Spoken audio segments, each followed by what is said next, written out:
Muito bom dia, mais que especial. Está começando mais uma aula de ciências dos sextos anos aqui com a professora Luciane. Especial véspera, então, de feriado aí comemorando o aniversário antecipado da nossa cidade.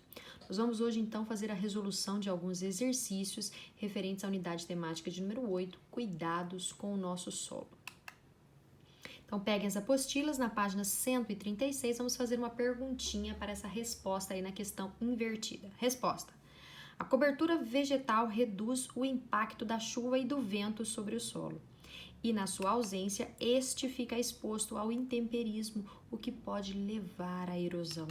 Portanto, falando então dessa cobertura vegetal, dessa ausência dela, podemos então elaborar uma perguntinha: como a falta de cobertura vegetal pode atuar na erosão?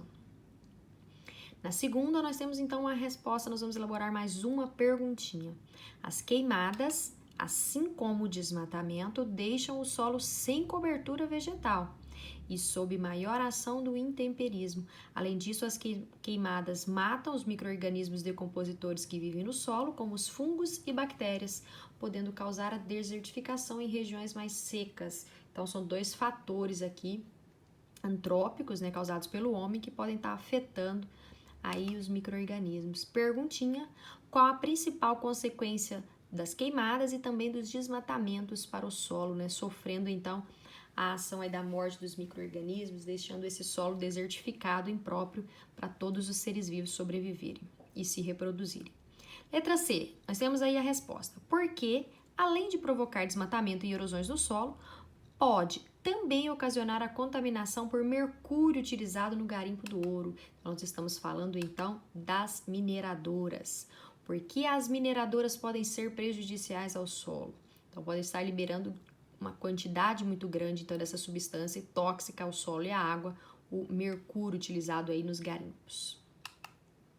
Página 137, o exercício de número 1. Marque com o X os itens que mostram as atividades humanas, então antrópicas, capazes de acelerar a erosão do solo. Vamos começar com o desmatamento. O desmatamento, então, é sim um fator antrópico causado pelo homem que pode causar, então, levar ao aceleramento aí da erosão. Portanto, vamos fazer um X nesse item. Pode haver mais de um? Vamos ver, então, todos eles. Letra B, o intemperismo, os fatores aí da natureza, desde vento, água, temperaturas, mesmo os fatores biológicos aí, não vão causar, então, erosão, não vamos marcar um X. Letra C, reflorestamento, também não vai acelerar a erosão. Pelo contrário, vai evitar a erosão. E as queimadas são, sim, fatores antrópicos que podem causar, acelerando aí a erosão. Fatores destrutivos. Portanto, marquem letra A e D. Fatores aí causados pelo homem que aceleram a erosão. Página 137, questão de número 2. Observe a imagem a seguir e explique o que ocorreu com o solo da paisagem retratada. Nesta paisagem nós vemos poucas árvores aqui em cima, poucos arbustos, algumas plantinhas aqui, mas de fato o mais marcante nesta foto aqui é esses desabamentos de solo, ou seja, erosão, Então vamos observar o que ocorreu com a paisagem. Primeiro foi retirada a cobertura vegetal aqui que protegia esse solo superficialmente. O solo ficando sem proteção, fatores como água e ventos vão provocar, acelerar aí a erosão. Então, retirando essa camada superficial de solo, o solo fica mais sensível para acontecer, então, erosão, desabamento aí e esses deslizes de grandes quantidades de terra morro abaixo. Questão de número 3. Quais são os cuidados que devem ser tomados no descarte do lixo hospitalar e como esse lixo deve ser tratado? Primeiro, o lixo hospitalar nós devemos ter alguns cuidados, porque eles têm, além de diversos micro-organismos contaminantes, também contém substâncias perfurantes e cortantes que podem, então, machucar quem manuseá-lo de forma incorreta. Portanto, nós temos aí os cuidados, seriam depositar em lixeiras apropriadas e também sacos plásticos diferenciados do lixo comum, do lixo doméstico aí das nossas casas, do comércio. Então, ele vai ter um destino adequado, diferenciado, que seria essa parte da incineração. É você tá colocando, então, todo esse material para evitar os contaminantes, tanto com os micro-organismos causadores de doenças patogênicos, então, nessas incineradoras, para poder estar excluindo esses micro-organismos e possíveis objetos cortantes também. Então, o único que vai passar, então, por esse processo de incineração é o lixo hospitalar, que tem uma coleta específica para eles. Exercício de número 4, na página 142. O lixo pode ter vários destinos e ser tratado de diversas maneiras.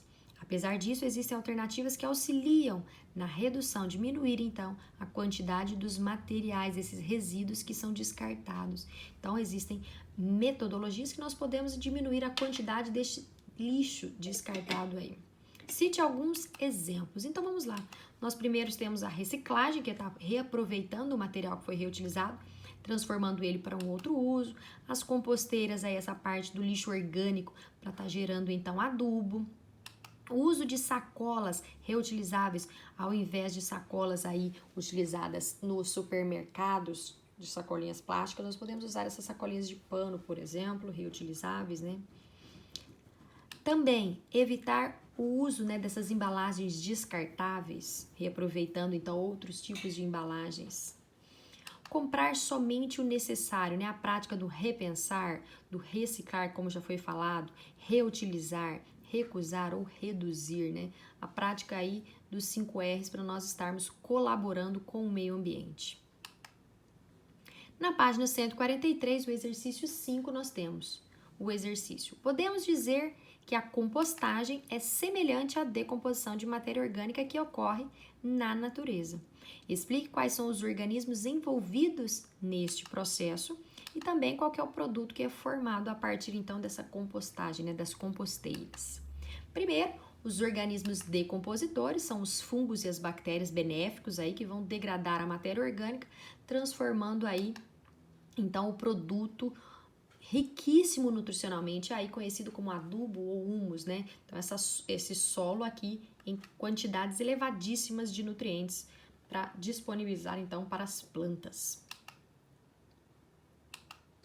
Questãozinha de número 6. Qual é o principal objetivo da agricultura sustentável?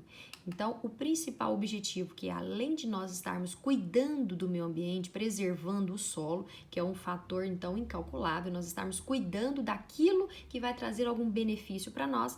Além disso, um dos melhores aí do benefício, além de cuidar do solo, é ele estar fornecendo para nós alimentos sem agrotóxico. Então, são alimentos mais saudáveis. Então, nós estamos contribuindo para o meio ambiente e para nós, para a nossa saúde também.